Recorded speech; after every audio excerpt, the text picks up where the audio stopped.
It's Ouroboros time, but unfortunately for us, it's not Resident Evil 5, it is Fear the Walking Dead. Welcome back, guys, to Fog Entertainment, here to review Season 2, Episode 3. Obviously, the title of this one is Ouroboros, and if we're being honest, it wasn't much better than the opening to it. In fact, I say it wasn't much better. I don't think it was any better than the opening two episodes, and for me, at the moment, 3 episodes in, we must be looking at the worst season of television I've ever seen. Yeah, you know what? I'm not going to argue that. Name me a worse season of a television show than this. I can't think of one. I can't. I've never seen one. And you know why, though? It's up there. Like, definitely up there. Because I can't think of anything. It's in the same universe of something that was actually great. I can't think of anything that comes close to being as bad as this. No. Now, who knows? Maybe season 2 will pick up. Maybe it's just a poor start. But from what I've seen, I'm pretty sure people said season 2 was good.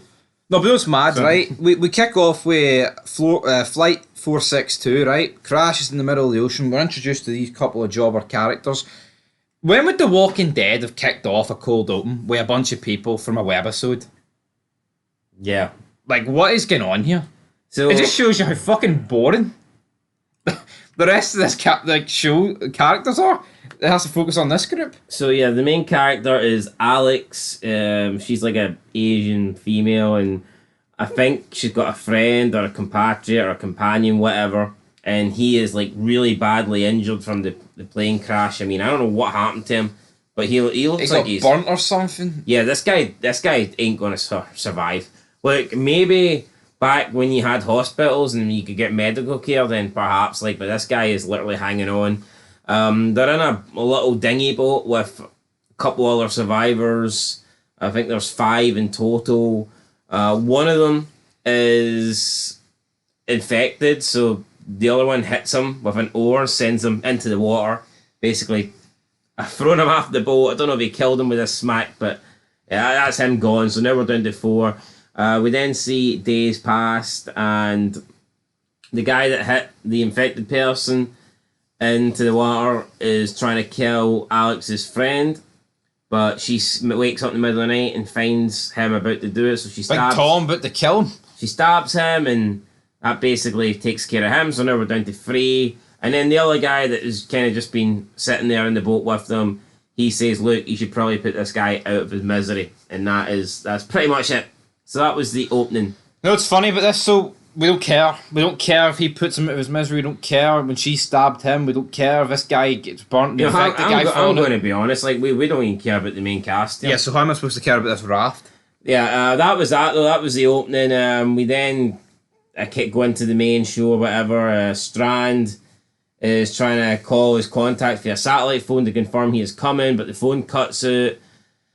We then get to see Madison and Travis. They'll get a sex scene. Rest in bitch face and fucking depressed old Travis. The boat the boat comes to a stop, and Travis then checks out the engine room, and he comes to the conclusion that the engine has malfunctioned. He's a boring bastard. But thankfully for us, Travis knows a lot about engines and boat engines, and he's going to be able to fix this. So inside the boat, he is like getting sludge out I don't know, the equipment or whatever, to try and free it up. But it turns out that he also has to go underneath the boat in order to try and fix it.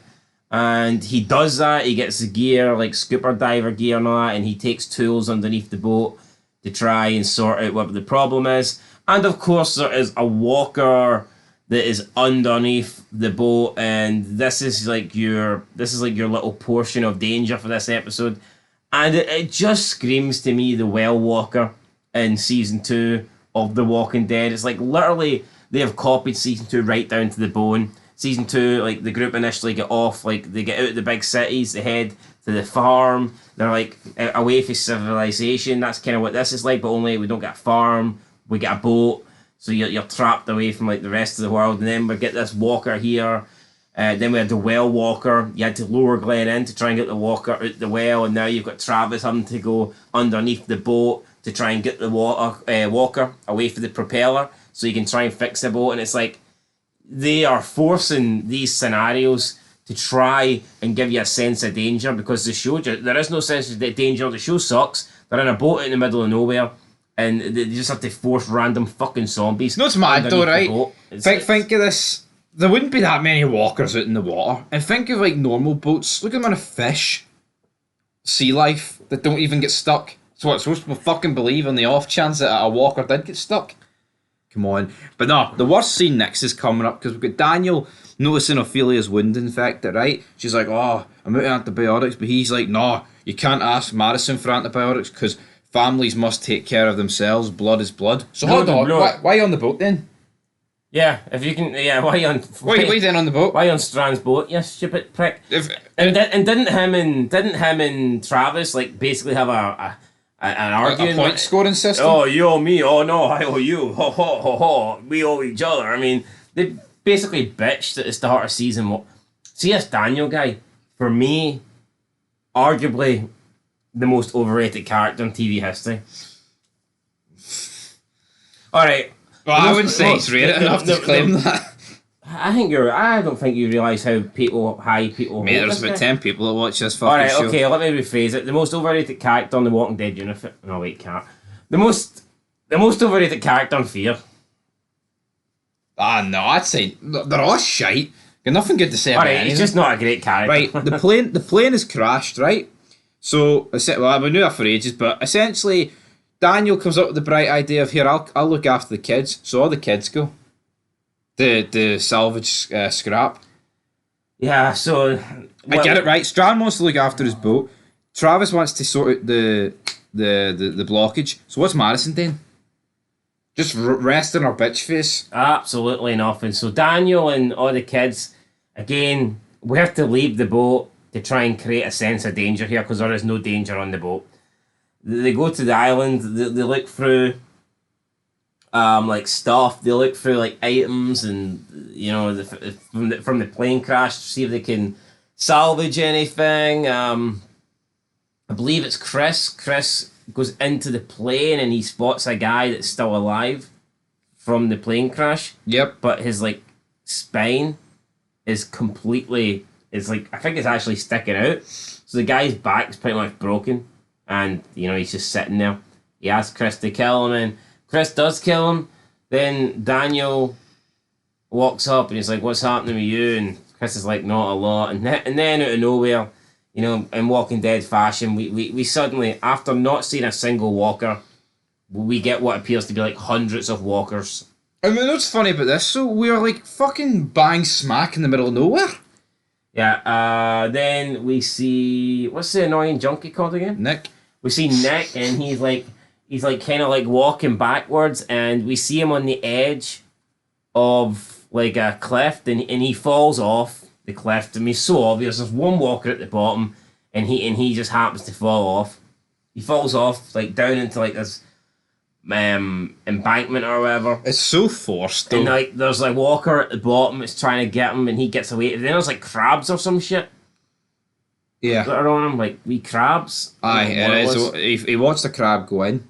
And this is stupid, right? We go back to the boat, and Madison confronts Strand about his plan. He's like, I'm going to go to Baja, and Rosario, Baja, California. I've got a safe house there with food and water. Turns out this is where his lover's like security guard will be to take him to his his villa, so to speak. And then Madison makes a demand here and says, you have to take us with you. Why?